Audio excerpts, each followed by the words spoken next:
countless champions have been crowned throughout the history of competitive Yu-Gi-Oh! But what about the underdogs, the dark horses, the decks that upon first glance make you question everything you thought you knew about the game? In this series, both MBT and myself will be showcasing some of Yu-Gi-Oh's wackiest unsung heroes. Each episode will feature new decks, new strategies, and the results will be unpredictable. You've seen the history of Yu-Gi-Oh!, but this is the history of Jank. If you want 5% off any singles or sealed product, click the affiliate links in the description and use code CMO5. And clicking the TCG Player affiliate link before you shop helps support us to provide you with more amazing content.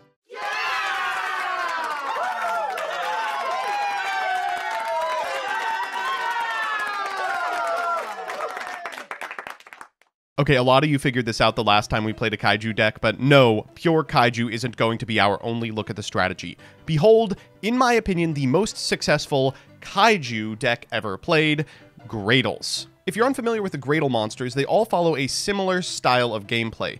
Gradle's Cobra, Eagle, and Alligator if destroyed by battle, or a card effect that corresponds with their color. Spells for Alligator, traps for Cobra, monsters for Eagle. It can target an opponent's monster, equip this card to that target, and then it's just Snatch Steal. Now you might be thinking to yourself, that's all well and good, but a significant amount of the monsters in this format resist targeting. Well, that's where the Kaijus come in. Gradle Kaiju was an incredibly powerful deck, especially at the local and regional level. It has tops, plural, during this period, and it's not hard to see why. Taking your opponent's best monster with something like a Gamciel, a Kumungus, a Radian, a Godarla, or a Dogaran, and then immediately taking that monster back to beat face for a couple of turns was very powerful. And it was helped by the fact that Gradle has one of the best support cards in the history of time in Gradle Impact. This continuous spell rocks in a simplified game state, which Interrupted Kaiju Slumber facilitates. It allows you to target a Gradle you control and a card your opponent controls, destroy them, or during your end phase, add a Gradle from your deck to your hand.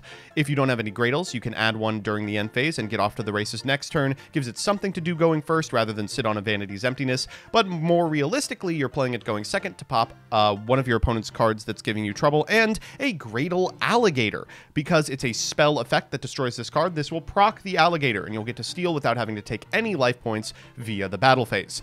This deck is very consistent and very powerful. This is not the only variation of the deck that was being played. Some individuals elected to play a more expansive Kaiju pile with things like Kyoto Waterfront, but we're not doing that here because it gets you into sticky situations where, like, you have a lot of counters on Kyoto Waterfront and want to give your opponent a Gamciel so you can take it, but Gamciel's effect negates activations, so theoretically can also negate the Alligator that's attempting to take it. It's very frustrating in general, and we're just going to avoid that unfortunate Nambo by not playing those cards. Outside of that, everything else is pretty self-explanatory. We're playing the powerful traps that we're seeing play during this period, along with Gradle Split. This card, again, gives you something to do going first. You can target a face-up monster you control, equip this card to it, and then during the main phase, send the card equipped to a monster by this effect at the graveyard, destroy the monster this card was equipped to, and special 2 Gradles with different names from your deck, but destroy them during the end phase. Destroy, again, via the effect of a trap card. You may be understanding where this is going. And if you're not, thankfully they put the guy on the art so that you could keep it in mind. I'll do the card by card real quick. We've got Dogaran, Godarla, Radian, Kumungus, and Gamciel as our Kaijus. We don't want to get the really big Kaijus in here because we are going to be attacking into them a lot of the time, and we don't want to take a ton of damage, even if we're then able to take that amount of damage and direct it back towards our opponent. We want to be able to hit twice with Gradles into Kaijus is kind of the magic number here. After that, we've got 3 copies of Alligator, 2 copies of Cobra, and 3 copies of Eagle. We're also playing 1 copy of Slime.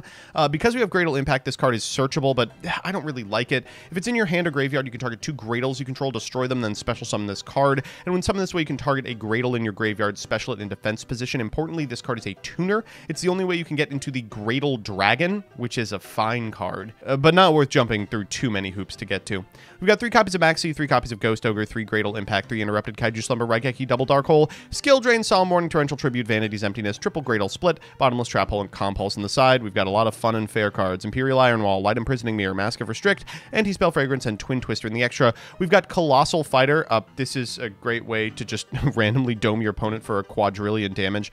Crimson Blader, we can make 8s. Enlightenment Paladin, Scarlight Red Dragon Archfiend, Scrap Dragon, Stardust Dragon, Triple Gradle Dragon. When this card's synchro summoned, you get to target cards your opponent controls up to the number of water monsters, all of the Gradles, used as material for this card, and then destroy them. And then if this is destroyed by battle and set to the graveyard, you can target another water monster in the graveyard, special summon it, but its effects are negated. But of course, that doesn't matter because its effects are going to trigger in the graveyard anyway. We've got Acid Golem of Destruction, Alucard, Nightmare Shark, Fortune Tune, Break Sword, and Graham Pulse.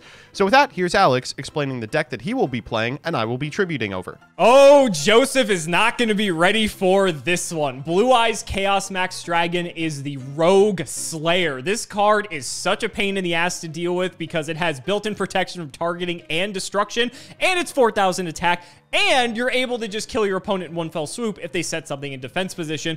Just a hell of an upgrade to Blue Eyes, who obviously is the superior DM boss monster. Let's do the card by card. So obviously Chaos Max is the heart and soul of the deck. How are we going to get to him? Well, we have multiple ways. Chaos Form is the ritual spell that allows us to get there. What's neat is that we can actually banish Blue Eyes White Dragon from the graveyard to be able to fulfill the condition for Chaos Form. So that's pretty sick. We also, of course, though, have ARA because we can just send Blue Eyes like straight from the deck. And we have stuff like Sonic Bird to search the ritual spell, Manju to search the monster, and then Gale Dogra to search both at the cost of 3,000 life points. But keep in mind, this is not once per turn, so you can spend 6,000 life points and get both if you really need them. We're also playing one alternative dragon because, like, why not? We're already playing Blue Eyes. It kind of makes sense just to have another body on the field. We're, of course, playing triple Maxi, and we're also playing triple Amorphractor Pain, the Imagination Drake Overlord. Now, if you've never seen this card, it's probably a good thing because if this card ever gets summoned on you, you're going to cry. If it's ritual summon, skip the main phase 1 of your opponent's next turn. Yes, you read that right. Now, to be fair, this card isn't particularly good. I guess it gives this deck something to do if it goes first. It's also a dragon ritual monster, so it kind of just fits the whole theme. We can summon it off of like ARA, so like it's fine. But at the end of the day, we're trying to just OTK people with Chaos Max. So then for the spells, we have Return of the Dragon Lords, which conveniently our big monsters are all dragons, so this actually works to bring these back. Swords of Concealing Light is a card that actually starts to see play around this time because people start to realize that this card is good. Being able to just like blank your opponent from using all their effects, but it also puts the monsters in defense position, which conveniently helps us OTK with Chaos Max. Melody to search any card we need, and Twin Twister to clear the back row, so that way we have no fear of hitting in. For the extra, we have an Azure Eyes for some reason. We have Double Herald to send off the Gale Dogra. We have Old Entity Hastor for some reason. We're probably never going to summon this. And then we have some rank 8s like Alsay. We have Felgrand. Fairy Cheer Girl is very funny. I guess we can summon it with Manju because it's technically a fairy. Galaxy has Full Armor Photon Dragon. We have Heliopolis. We have Giant Grinder. We have Lancelot, which we're never summoning any of this shit. We have Hope Harbinger. We have Utopia, Prime Lightning. And then for the side, we have Despot 1 and 3, which I guess is kind of funny because we can actually make a level 4 synchro with Arclight or Hastur in this case. So, like, maybe that comes up if we need to really accelerate getting to our pieces. We have some Kaijus in here as well as Slumber, and then Quaking Mirror Force because it fits the whole theme of setting things face down. So I can't wait to send Joseph into the sun with Chaos Max. That's the goal of the game, and I can't wait to show it off. So ladies and gentlemen, let's not make you wait any longer. It's time to duel. Man, I feel like I've been getting my ass kicked in Jank lately, Joseph. This has been rough. I'm feeling okay about today's matchup, supposedly. I mean, at least I feel like my deck is better than playing cards from 2009 last episode, but the Jank giveth and the Jank taketh away, I suppose. How are you feeling? Well, you know, your inability to win a game in Jank is balanced by my inability to win a game in history. So it all works out. Fair, very fair. It all balances out eventually. Let's get into it. Shout out to Patreon. The GOAT for the win. Thank you for the support. For being FOUR, not FOR. So just have to highlight that distinction in their name. Got the hand up? No, not at all. Let's go with this. I rolled a 6, 2 stars short of the main monster in my deck. I picked a 1. But I think we're kind of in agreement on where we want to be here. Okay. All right. Well, I imagine you'll be taking first then in that case. No, I would like to go second. That's not good then.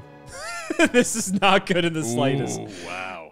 I might get cooked. All right. Sonic Bird effect. Jesus, no! No, no! I don't think I can beat this deck. Yep. Now you know how I felt last episode. I will grab Chaos Form and set 1 and pass the turn. Oh, come on. Stop saying Chaos Max. He's not playing it.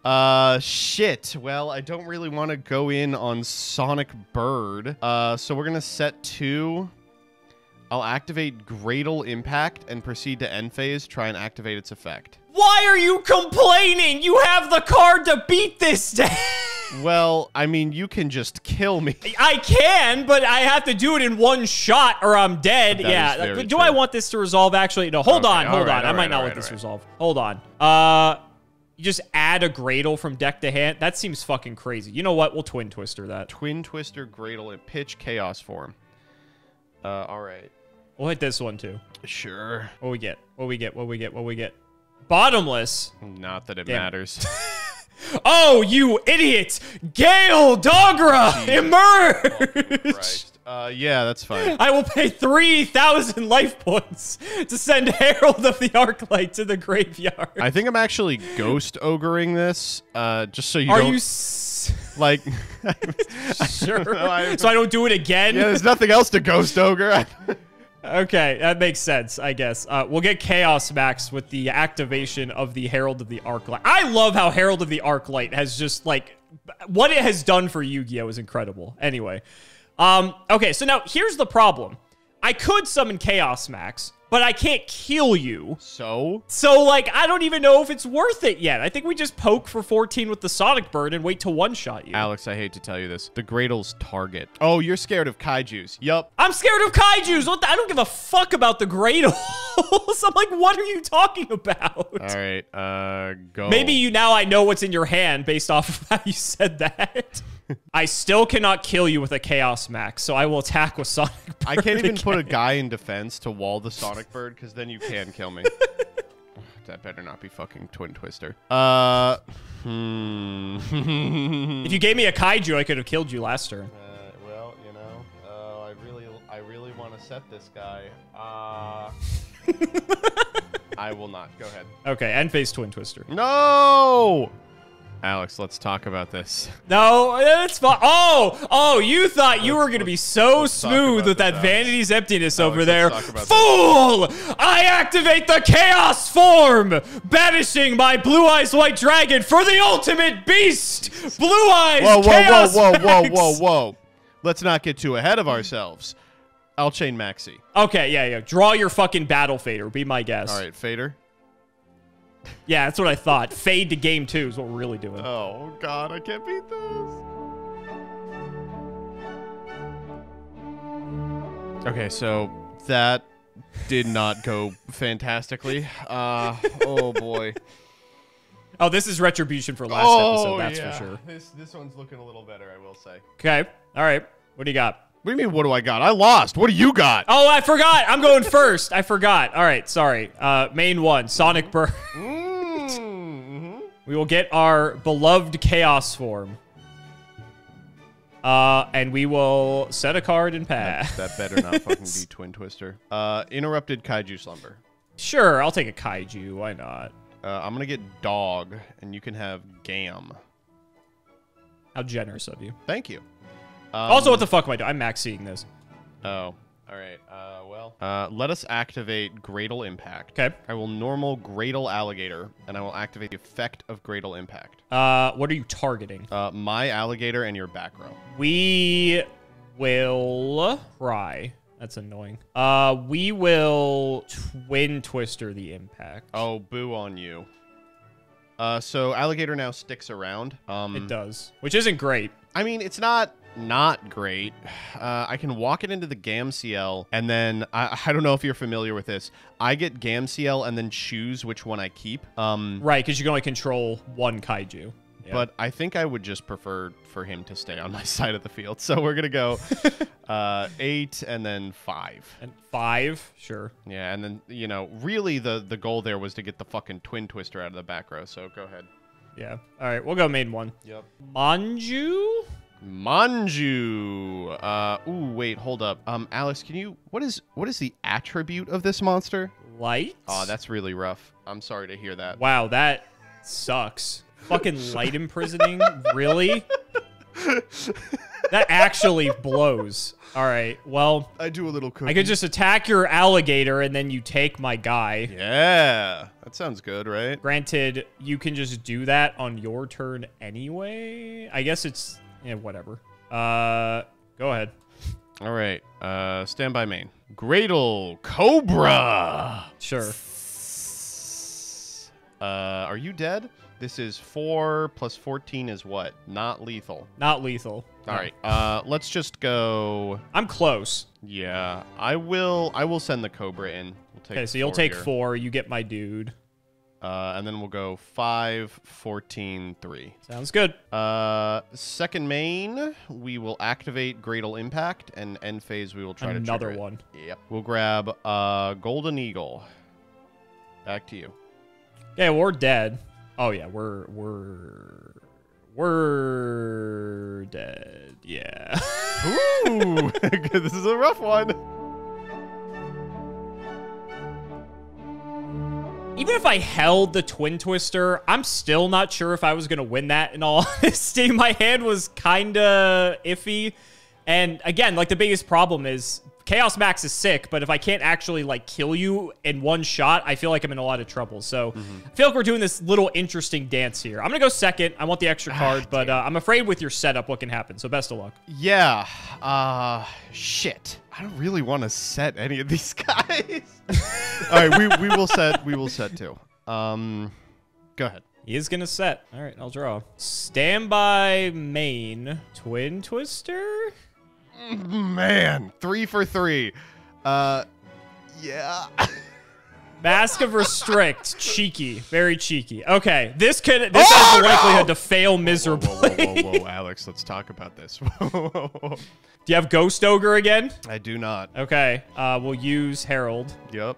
Get Chaos Max.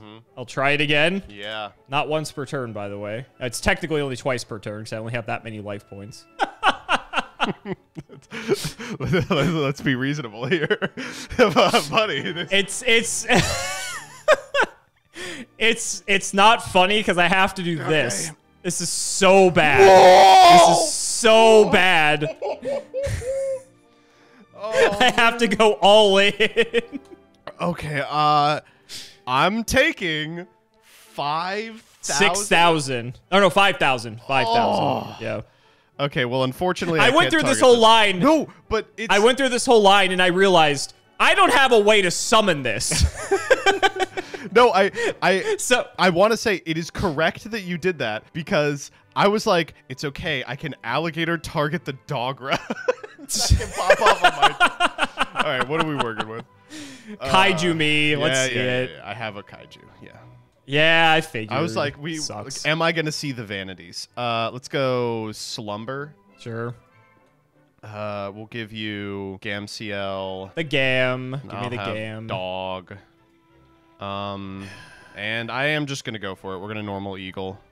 And He is try going and get for it. in. You fucking moron. You think I didn't have a contingency plan? Quaking Mirror Force! You're not playing this fucking card. All right. Yup. That's fine. Man, I'm looking at Kaiju Slumber. They cannot change their battle positions. Okay. Well, I got a contingency plan too, asshole. Bada bang. Oh no! Has the fucking impact. You got Damn it. 1 turn, idiot. That would have been the sickest one-turn card if I actually had something to do with it. All right, I must attack, Yeah, so I'll attack Gamma or Dogeron. Yep. You know, actually, or do I attack that at all? I'm interested. Oh, no, I have to, yeah, because you can just Gradle Impact Yeah, pop. yeah. I was like, what if I just go to defense? What do you do? And then Gradle Impact just gets you infinite advantage at that point. I have to do that. I think you're just dead here, right? Normal alligator combat. I'm literally just dead. Yeah. The top deck was the one alternative this deck is on. Fastest. So annoying. Oh, look. Episode of Jank ever, and we actually I played think 3 so. games. Yeah, I think so. Wow. Okay. Want to start with your deck? Yeah. Since you won? I definitely was helped by the specific floodgates that some unknown person decided to put in here. Mask of Restrict, Light Imprisoning Mirror. But Gradle Kaiju was a really popular deck, especially at the local level. But it has, I believe, some regional tops as well. It's a type of removal that, I mean, you've seen the popularity of the Kaijus in both Jank and History that a lot of decks aren't capable of dealing with. And the Gradles are not only fantastic at getting the Kaiju back, some people played a more expansive pool of Kaijus with like Kyoto Waterfront, so you could get a Gamciel with counters on it. But also, they're incredibly powerful continuous spell, Gradle Impact, is like an advantage engine that pretty much no one can deal with, provided the game state has been sufficiently simplified. So all it takes is a couple of floodgates like Scale Drain or Vanity's Emptiness or something, and all of a sudden you're in a position where you can't possibly lose. This deck I've played a ton of it. It's a lot of fun. And during this period when people were kind of struggling to imagine what they can play with Kaiju in order to actually put up results, Gradle was far and away the most effective option. It's funny, too, because, like, when you were at Locals and you first, like, heard about the Gradles, like, you read these cards and you're like, wait, this card does what? They actually read pretty well, and they're like decent. And these cards have actually seen side deck play throughout multiple formats, typically Eagle for the most part, just because it's the most like universally applicable one. Like, just decent cards all around. I do find it funny that this deck has Mask of Restrict in the Kaiju deck of all things. And of note, if you did not have that one singular Kaiju in your hand, I would have actually won, because you had no other way to clear Chaos Max, but you are playing Gradle Kaiju of all things, which inherently a Chaos Max deck is going to have a disadvantage playing against. And that's sort of the issue with this deck, right? Like, Chaos Max, crazy upgrade to Blue Eyes. Of course, always getting the better support compared to Dark Magician because Blue Eyes is better. It's insane that this deck actually has, like, an OTK. And one of the things that a lot of people might remember is that during Zoo format, which is somewhat around this time, if my memory serves, I think it's, like, next year in terms of jank, Chaos Max was actually this interesting out to Zoo because Chaos Max was invincible to Trident. You play the Zoos when they're set face down have 0 defense, and Chaos Max just fucking hits through everything, and then you just kill them immediately. So it was like this weird rogue pick, like perfect counter at the time. But obviously the deck isn't without its shortcomings. As you saw, you pay a ton of life points with stuff like Gale Dogra to be able to actually get to the Chaos Max in the first place. We're also playing some other cheese that I sided out. We were playing the Amorphage Pain Ritual Monster to pair with ARA. Yeah. Yep, Emmer Factor Paid, thank you. I couldn't remember the exact name. Just to skip your main phase 1. So even if you go first, you kind of have like a contingency plan there. And like the deck itself is fine. Like we've seen ritual decks, you know, before, and this is really no different. You kind of go all in on one big guy, like, you know, Herald of Perfection or something like that, and you hope it carries you to victory. But in this deck, you get to play Blue Eye stuff too. Swords of Concealing Light's a fantastic actual removal card that starts to really see play around this time because people realize that it's actually good. You have stuff like Return of the Dragon Lords to actually like bring back these cards, which is insane. So that's like fun that you have access to do that. And yeah, like, it's just a fine, well-tuned deck that if you want to just have some fun at Locals, or even this deck, I think, got like a couple regional tops here and there, just because it can get lucky and go the distance. But in a format where everyone's typically playing Kaijus, which around this time were very popular because they outed a lot of the annoying stuff that was running around, that's really all it takes just to really turn the lights out for this deck, sadly. Also, the deck is just kind of, you know, naturally just slower than other decks in the format. Yeah, I think you hit on pretty much everything there. This deck was very, very popular just because the card was so cool. And it's Blue Eyes. Yeah. Weakness to Kaijus. There's a lot of like random stuff that outs this as well. And the fact that it really doesn't have a going first play to speak of means that a lot of decks, like Monarch, for instance, were more than comfortable of just going second after the die roll and saying, you know, good luck. But yeah, no, Chaos Max has a number of tops at the regional level. I think it's got a YCS top as well, but don't quote me on that. Not as a solo deck, but like as a singleton splash in Zoo format or in Necroz lists. During COVID era, that like Ritual Toolbox occasionally played this card as an out to specific options. So the card is around and is powerful since it was printed, but not so powerful that you can play a deck like this. Yeah, I mean, when you're going first and your opening move is Manju add pass, it's not 2003 anymore. That's not going to cut it. Yes. So guys, that's going to wrap it up for another video. I really hope you all enjoyed. Let's go ahead and shout out the patrons for all of their continued support. So shout outs to Shadow1317, Tim00x3, MBT Play Medolce, Moto, Cameron L. Smith, Phoenix Theme World, Pony Stark, The Synchro Guy, Dan the Man Hoban, Draconic Little Fadeleaf, Peyton McGrath, Dylan Rare Hunter, Jesse Wood, Chrono the Branded Enjoyer, Extremely Vulgar Man, Brody Eastwood, Flannel Daddy, Twinkle Muncher, Matthew Brady. I've tried reading cards before. It was horrible, and my guinea pigs had to get me therapy. Cheeks McLaperty, Stolfin Amethyst, Uncle Brian of Stardust, Wonder Waffle, MBT cancel by all community soon, cancel by all committee soon, cancel by all players soon, Nicholas Carpenter, Corvain, and Konami. When are we getting a Yu-Gi-Oh! Lore anime? Thank you all so much for watching, and we will see you next time.